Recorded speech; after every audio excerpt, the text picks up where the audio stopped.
Elle a jeté toutes nos affaires dehors, à côté de la poubelle.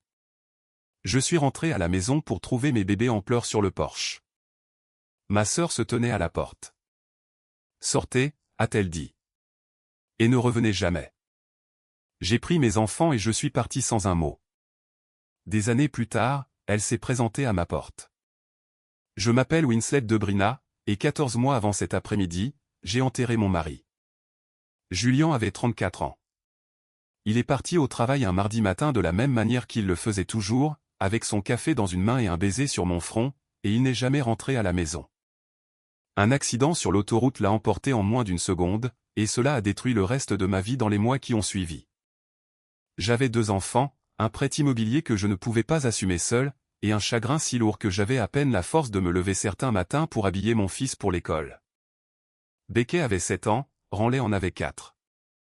Ils ne comprenaient pas pourquoi le côté du lit de leur père restait vide, pourquoi ses chaussures sont restées près de la porte pendant des semaines parce que je ne pouvais me résoudre à les déplacer. Je comprenais le deuil en théorie avant cette année-là. Je n'y comprenais rien en pratique jusqu'à ce que je le vive de l'intérieur, en essayant d'élever 2 petites personnes qui avaient besoin que je sois stable alors que je me sentais comme du verre. La maison que Julian et moi avions achetée ensemble a été mise en vente dans les 4 mois. Je ne pouvais pas me la permettre seul avec mes revenus, pas avec les frais funéraires, pas avec le manque d'épargne que nous n'avions jamais eu le temps de constituer. Je l'ai vendue moins que sa valeur parce que j'avais besoin que la vente se fasse rapidement. Et j'ai pris ce qui restait et j'ai fait la seule chose qui avait du sens pour une femme qui se noyait. J'ai appelé ma mère.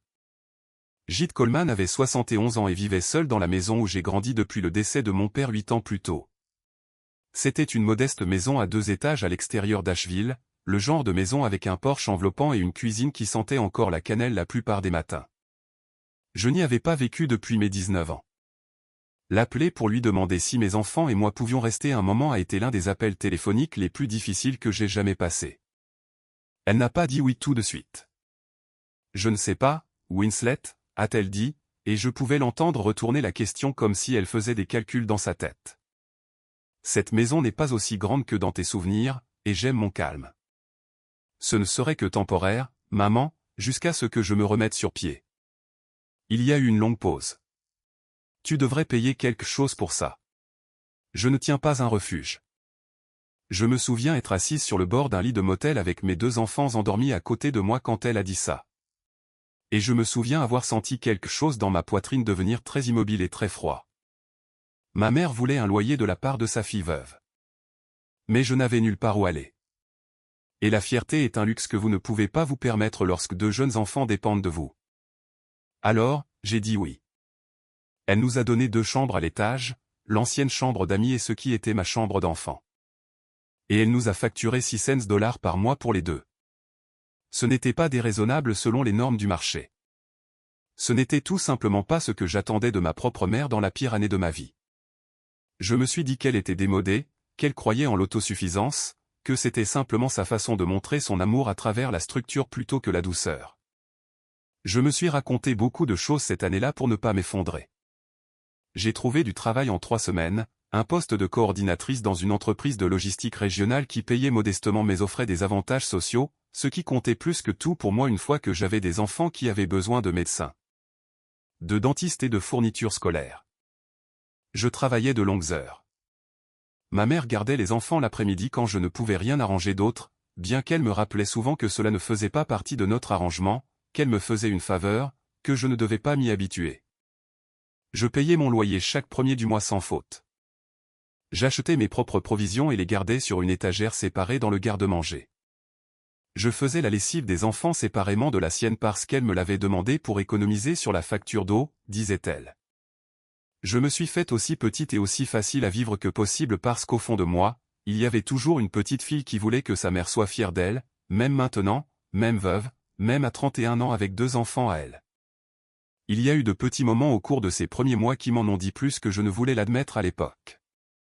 Ma mère gardait une photo encadrée de la remise de diplôme de ma sœur bien en vue sur le manteau de la cheminée, bien qu'il n'y ait aucune photo équivalente de ma propre remise de diplôme dans la maison. Quand Beckett a ramené un certificat pour assiduité parfaite, ma mère y a jeté un coup d'œil, a dit « c'est bien », et l'a posé sur le comptoir où il a fini par être enseveli sous le courrier. Si je demandais à emprunter sa voiture pour un rendez-vous chez le médecin, Elle me rappelait que le loyer couvrait une chambre, pas l'utilisation de son véhicule. J'ai absorbé tout cela en silence, comme on absorbe de petites coupures quand on est trop occupé à survivre pour remarquer qu'on saigne. Ma sœur Astrid avait 2 ans de plus que moi et vivait à l'étranger depuis près d'une décennie. D'abord à Londres pour un travail dans le marketing, plus tard à Lisbonne avec un homme qu'elle a finalement épousé puis dont elle a divorcé. Nous n'étions pas proches en grandissant et nous n'étions pas proches en tant qu'adultes. Astrid avait toujours été la fille dont ma mère parlait avec un certain entrain dans la voix. Celle qui était allée quelque part, avait fait quelque chose, construit une vie qui semblait impressionnante lors des dîners de fête. J'étais la fille qui était restée près de la maison, qui s'était mariée jeune, qui avait maintenant besoin d'une chambre dans la maison de sa mère pour y élever ses enfants. Je n'en voulais pas à Astrid pour tout ça. Je veux être honnête à ce sujet. Quoi qu'il soit arrivé plus tard, je ne lui ai jamais souhaité de mal avant que cela n'arrive.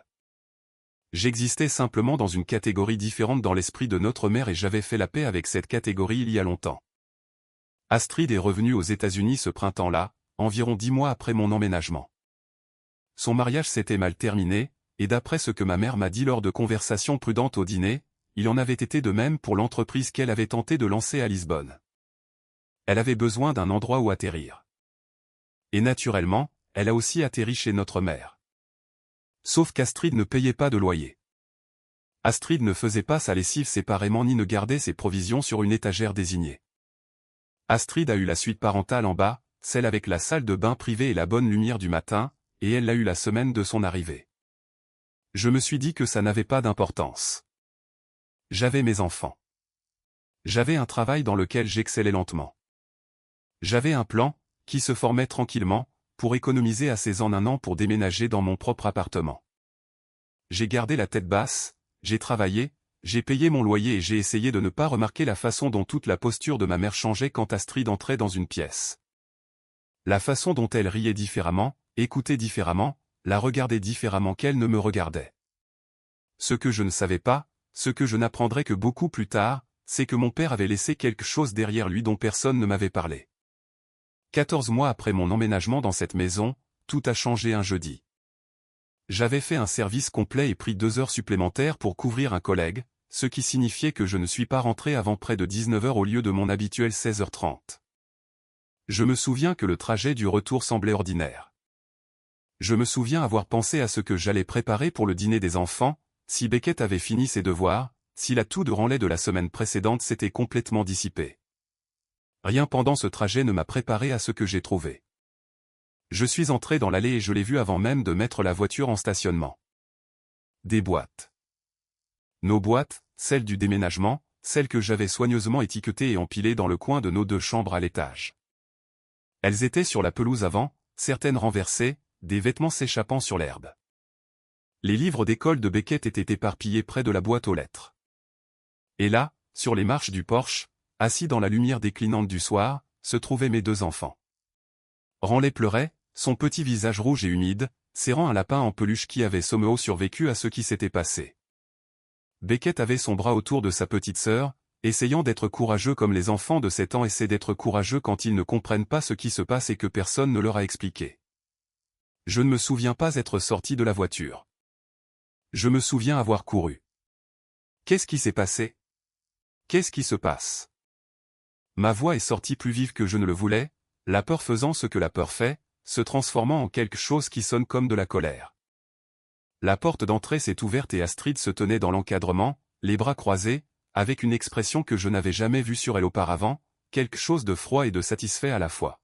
« Sortez », a-t-elle dit. Je l'ai regardée, certaine d'avoir mal compris. « Excusez-moi. Vous m'avez entendu, Winslet. Sortez et ne revenez pas. C'est la maison de maman. Tu n'as pas à me dire de quitter la maison de maman.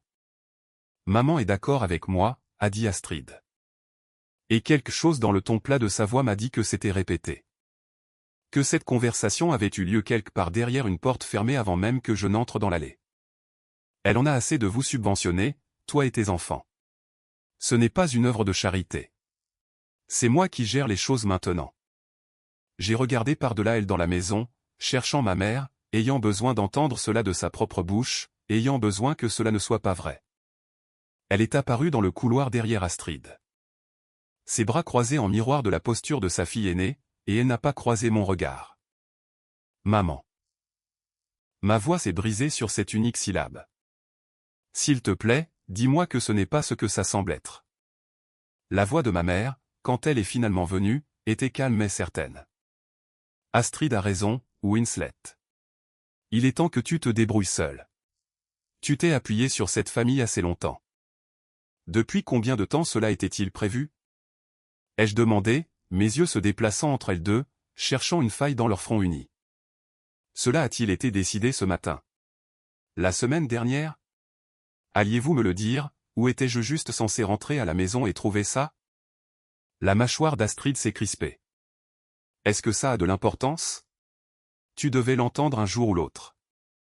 J'avais besoin de l'entendre avant que tu ne mettes les livres d'école de mon fils dans la saleté, Astrid.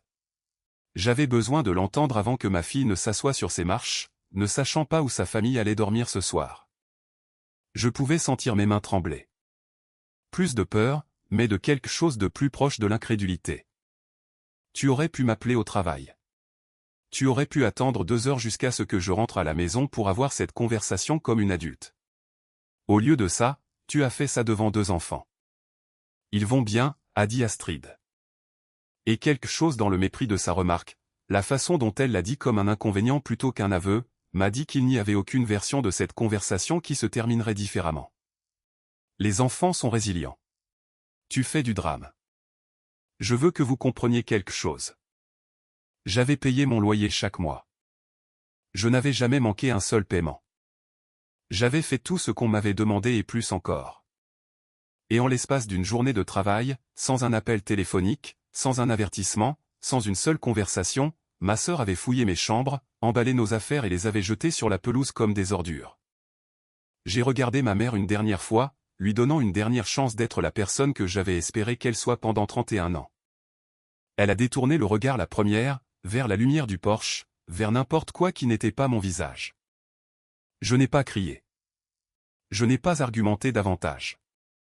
Quelque chose en moi est devenu très calme et très clair à ce moment-là, de la même manière que l'eau devient immobile juste avant de geler. J'ai marché vers mes enfants. Je me suis agenouillé devant eux sur les marches du porche et j'ai essuyé le visage de Ranley avec ma manche et je leur ai dit de la voix la plus calme que je pouvais trouver que nous partions à l'aventure, que maman avait une surprise, que tout allait bien se passer. Je ne sais pas s'ils m'ont cru. Je ne pense pas m'être entièrement cru moi-même. Mais j'ai chargé ce que je pouvais dans ma voiture, laissé le reste des boîtes exactement où elles se trouvaient sur cette pelouse, et je suis parti sans leur adresser un autre mot à aucune des deux. Je n'ai jamais regardé la maison dans le rétroviseur. Je me le suis promis. Les 3 années suivantes ont été les plus difficiles de ma vie. Plus difficiles encore que les mois qui ont suivi la mort de Julian, car le deuil, au moins, s'accompagnait de la sympathie des gens autour de moi. Ceci ne s'accompagnait de rien d'autre que du silence de ma propre famille et du travail silencieux et acharné de tout reconstruire à partir de presque rien. Nous sommes restés dans un motel pour long séjour pendant les 6 premières semaines pendant que je cherchais un appartement qui accepterait une mère célibataire avec un historique de crédit limité et sans cosignataire. J'en ai finalement trouvé un petit 2 pièces au-dessus d'une quincaillerie, moins cher qu'il n'aurait dû l'être parce que le bâtiment était vieux et le chauffage peu fiable, mais il était à nous. Personne ne pouvait y jeter nos affaires sur une pelouse. Personne ne pouvait nous dire de partir sans avertissement. Il y a eu une nuit, environ 4 mois après notre emménagement dans ce premier appartement, où le chauffage est tombé en panne au milieu d'une vague de froid et je suis restée assise, enveloppée dans des couvertures, avec mes 2 enfants serrés contre moi sur le canapé. Leur lisant une histoire à la lueur d'une lampe de poche parce que le panneau électrique du bâtiment avait également lâché. Je me souviens avoir pensé que cet appartement froid avec une chaudière en panne semblait plus sûr que la maison de ma mère ne l'avait jamais été. Personne ici n'allait ouvrir une porte et nous dire de partir. Tout ce que cet endroit manquait en confort, il le compensait en certitude, et la certitude valait plus pour moi à ce moment-là que la chaleur. Beckett a eu du mal pendant un certain temps après notre départ. Son professeur a appelé 2 fois ce premier semestre pour mentionner qu'il était silencieux en classe, renfermé pendant les activités de groupe, et une fois, je l'ai fait asseoir et lui ai demandé doucement ce qui n'allait pas, il m'a demandé si nous allions devoir repartir. Si quelqu'un allait venir mettre nos affaires dehors une autre fois. Je lui ai dit non, et je le pensais de tout mon être. Mais j'ai compris à ce moment-là que les dégâts de ce seul après-midi s'étaient plantés quelque part au fond de lui, et qu'il faudrait des années de stabilité constante et banale pour le convaincre du contraire.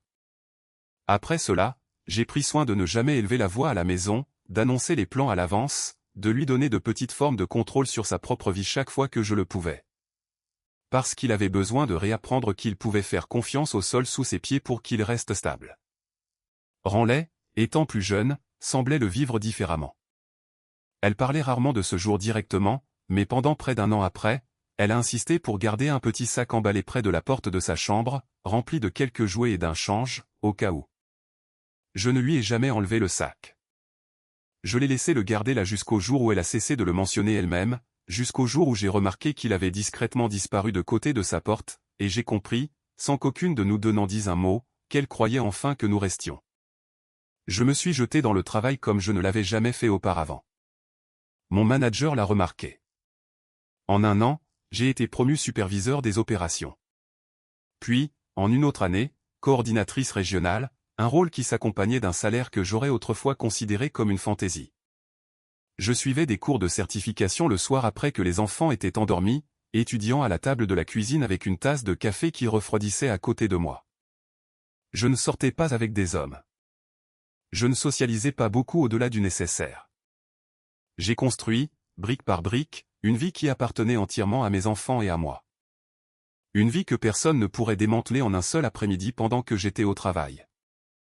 Ma superviseure de l'époque, une femme nommée Delphine Ashworth, qui avait élevé seule 3 enfants après un divorce précoce, est devenue une sorte de mentor sans que nous ne le nommions jamais ainsi. C'est elle qui m'a dit, lors d'une semaine particulièrement difficile où j'ai failli refuser la promotion par peur de ne pas pouvoir gérer à la fois les nouvelles responsabilités et mes enfants, que la compétence et l'épuisement pouvaient occuper le même corps en même temps et que je n'avais pas besoin de me sentir prête à 100% pour être capable. J'ai pensé à ce conseil plus de fois que je ne peux le compter dans les années qui ont suivi.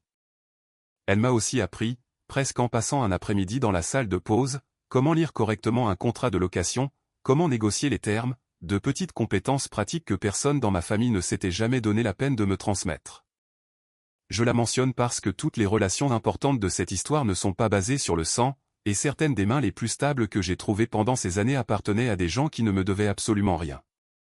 À la 3e année, Beckett a eu 10 ans et Ranley 7, et nous avons déménagé dans une vraie maison de 3 chambres dans un bon district scolaire, la première maison que j'avais achetée entièrement seule, avec mon propre nom sur l'acte de propriété et celui de personne d'autre.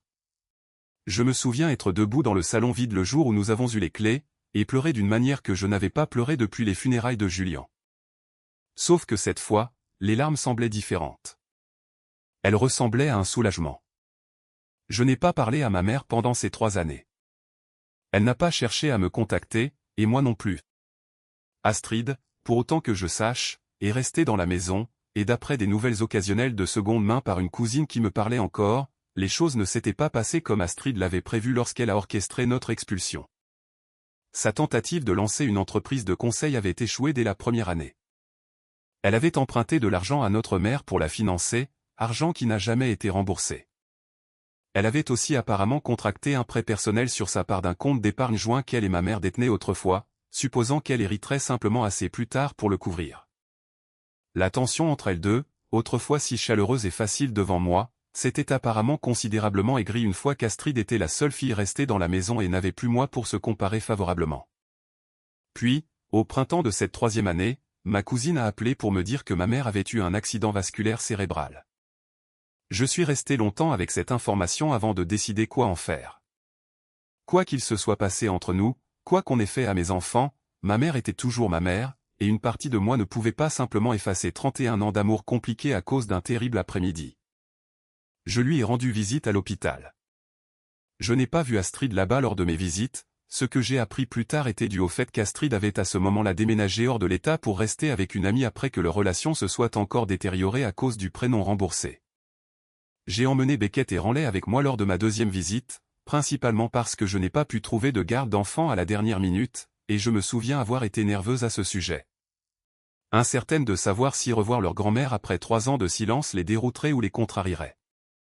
Au lieu de cela, Beckett s'est dirigé directement vers son lit et a demandé, de la manière directe que seul un enfant de 10 ans peut avoir, si ça avait fait mal quand l'AVC était arrivé. Ma mère a ri pour la première fois depuis mon arrivée, un petit son craquant, et lui a dit que oui, ça avait fait assez mal, et la remercier de demander honnêtement au lieu de prétendre que tout allait bien. Ranley est montée prudemment sur le bord du lit et lui a montré un dessin qu'elle avait fait dans la salle d'attente, un soleil de travers au-dessus d'une maison carrée, et ma mère a gardé ce dessin scotché au mur de sa chambre de rééducation pour le reste de son séjour. Regarder mes enfants lui témoigner une aisance que je ne pouvais pas encore ressentir pleinement moi-même était une étrange leçon sur ce à quoi le pardon pourrait éventuellement ressembler, même si je n'étais pas prête pour cela ce jour-là. Ma mère s'est rétablie partiellement. Son élocution était plus lente, son côté gauche plus faible, mais son esprit est resté vif. Lors d'une de mes visites dans un centre de rééducation à l'extérieur d'Asheville, elle m'a dit quelque chose qui a changé tout ce que je comprenais de ce jour sur le porche. Il y a une lettre, a-t-elle dit, ces mots sortant lentement mais clairement, dans mon coffre-fort, de ton père. Avant de mourir, il voulait que la maison soit divisée équitablement entre toi et ta sœur une fois que je serais parti. Il n'a jamais fait confiance à Astrid pour être juste à ce sujet. Il m'a fait promettre de la garder en sécurité. J'ai laissé Astrid me convaincre que ça n'avait pas d'importance. Je l'ai laissé me convaincre de beaucoup de choses que je n'aurais pas dû. Je lui ai demandé pourquoi elle ne m'avait jamais rien dit de tout cela avant, pourquoi elle s'était tenue dans ce couloir 3 ans plus tôt et avait laissé sa fille aînée jeter les affaires de mes enfants sur la pelouse sans dire un mot pour ma défense. J'avais peur d'être seule, a-t-elle dit. Astrid me faisait me sentir nécessaire. Tu ne m'as jamais rien demandé, Winslet. Pas vraiment. Tu as juste géré tranquillement comme tu l'as toujours fait. J'ai pris ça pour le fait que tu n'avais pas du tout besoin de moi. Je lui ai demandé directement si elle se souvenait de s'être tenue dans ce couloir pendant qu'Astrid disait à mes enfants de sortir.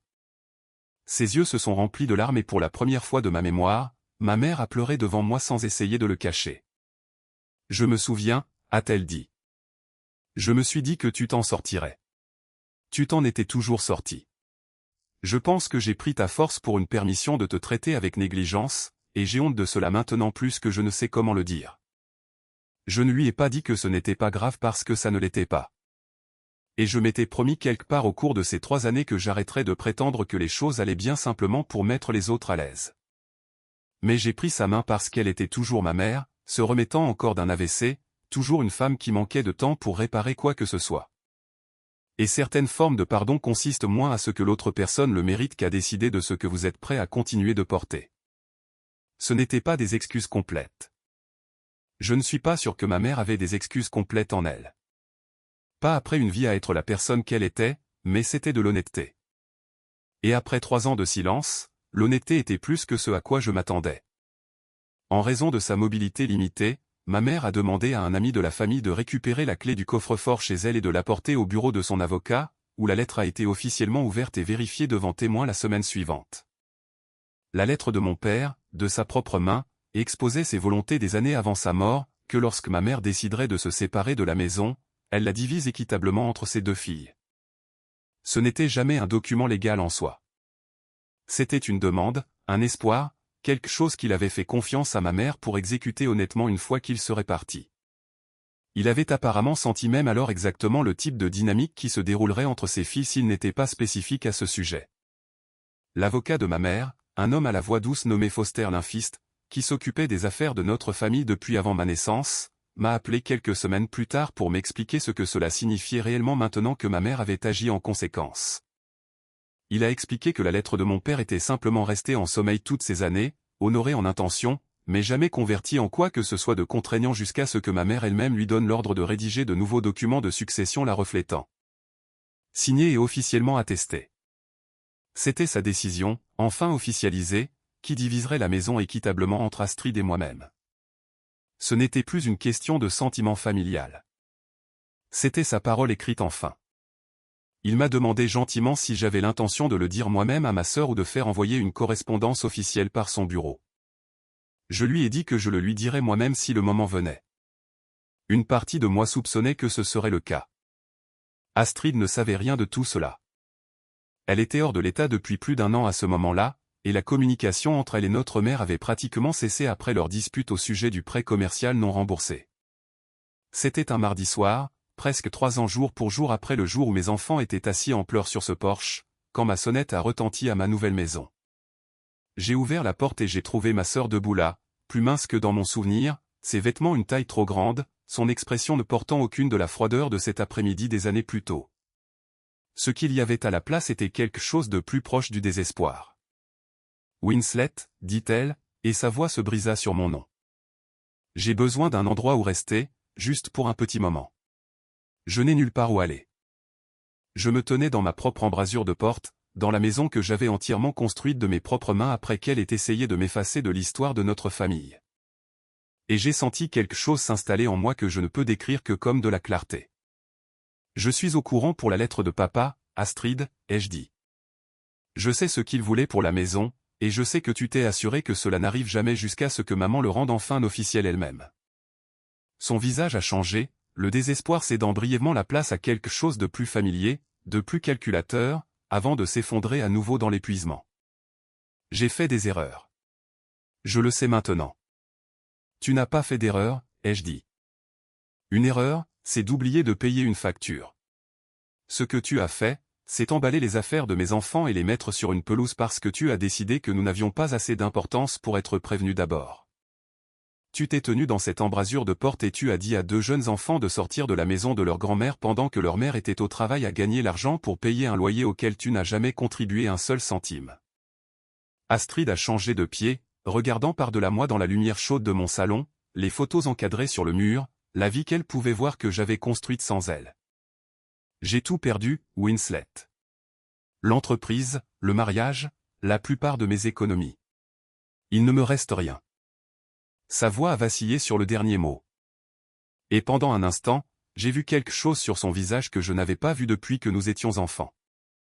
Une sorte de peur qui n'avait rien à voir avec la stratégie ou la performance. « Je sais ce que ça fait », ai-je dit doucement. Je me suis retrouvé dans une allée avec tout ce que je possédais éparpillé sur une pelouse et 2 enfants qui pensaient que nous n'avions nulle part où aller. Je sais exactement ce que c'est que de n'avoir rien. La différence, c'est que j'ai dû trouver mon propre chemin pour remonter. Je l'ai fait moi-même, la nuit après que mes enfants étaient endormis, un cours de certification à la fois. Tu es la bienvenue pour faire de même. Je suis ta sœur, as-tu dit. Je ne suis pas sûr de ce que tu es pour moi maintenant. Je n'ai pas élevé la voix. Je n'ai pas claqué la porte. Je lui ai dit calmement que je l'aiderais à trouver des informations sur le logement local et l'aide à la transition dans la région parce que je ne lui souhaitais aucun mal réel, quoi qu'elle m'ait fait. Mais je lui ai dit qu'elle ne resterait pas chez moi. Ni cette nuit-là, ni aucune nuit, et que toute relation existant entre nous à l'avenir devrait être reconstruite lentement, en commençant par l'honnêteté et les limites que nous n'avions jamais eues entre nous auparavant. Puis j'ai fermé la porte. Je suis resté dans mon couloir un long moment après, écoutant les rires de mes enfants venant de la cuisine où ils finissaient de dîner, en sécurité, au chaud, inconscients de la conversation qui venait d'avoir lieu à 3 pièces de là. Beckett avait 10 ans maintenant, grand pour son âge, toujours aussi protecteur envers sa petite sœur qu'il l'avait été sur ce porche il y a des années. Ranley avait 7 ans, et elle se souvenait à peine de ce jour, ce qui ressemblait à une sorte de miséricorde. Ma mère est décédée 8 mois plus tard, paisiblement dans son sommeil. La maison a été vendue selon les vœux de mon père. Les bénéfices ont été partagés équitablement entre Astrid et moi-même malgré tout ce qui s'était passé. Je ne me suis pas opposé à ce résultat. Mon père avait voulu les quitter, même pour une fille qui n'en avait montré aucune. Et j'ai décidé que je préférerais honorer ses vœux plutôt que de porter de l'amertume dans une bataille qui ne coûterait à mes enfants que plus de mon temps et de ma paix que ce qu'elle valait. Je suis retourné à la maison une dernière fois avant sa vente. Marchant à travers les pièces vides avec la boîte à clés de l'agent immobilier encore accrochée à la porte d'entrée. Je me suis tenu dans ce qui était autrefois ma chambre d'enfant, la pièce où mes enfants avaient dormi pendant ces 14 mois. Et j'ai trouvé, curieusement, que la colère que je m'attendais à ressentir n'était plus là. Cette maison n'avait plus de pouvoir sur moi. Ce n'était que du bois, des cloisons sèches et une allée où une fois toute ma vie avait été jetée dans l'herbe. J'avais construit ailleurs depuis, un endroit où les murs signifiaient vraiment quelque chose. Astrid a utilisé sa part de la vente pour déménager ailleurs. Nous ne sommes pas proches. Nous échangeons des messages occasionnels pendant les vacances, brefs et polis. 2 femmes qui partagent une lignée et très peu d'autre chose. J'ai construit ma propre maison à la place. Et personne ne mettra à nouveau les affaires de mes enfants sur cette pelouse. Si vous étiez à ma place, auriez-vous laissé votre sœur entrer cette nuit-là ou auriez-vous fermé la porte comme je l'ai fait?